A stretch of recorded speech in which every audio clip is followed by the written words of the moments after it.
கர்த்தருக்கு ஸ்தோத்திரம். கானான் களஞ்சியங்கள் மூலமாக உங்களை சந்திப்பதில் பெருமகிழ்ச்சி.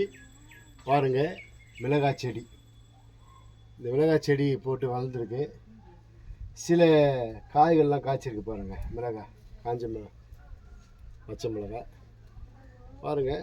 ஆனால் இங்கே பாருங்கள், கிட்டவாமா பழுத்துருக்கா, செடியிலே பழுத்துருக்கு.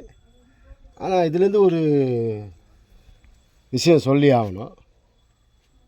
பச்சையாக இருக்கும்போது இதோடைய குணாதிசயம் காரமாக இருக்கும். சரி, சவுப்பாக இருக்குதே, இதை கடிச்சு சாப்பிட்லான்னு பார்க்கும்போது அதுவும் காரமாக தான் இருக்கும். இதுலேருந்து தெரிந்து கொள்ள வேண்டிய விஷயம் என்னென்னா, அவருடைய குணாதிசயம் என்ன பண்ணல, மாறலை. ஜென்ம சுவாபம்.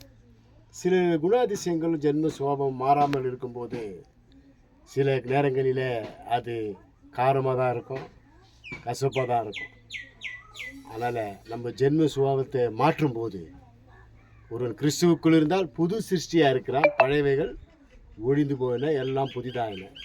அதனால் நம்ம ஜென்ம சுபாவத்தை மாற்றும்போது எல்லாம் புதிதாக நடக்கும். கர்த்தர் தாமே உங்களை ஆசீர்வதித்து நடத்துவார். God bless you.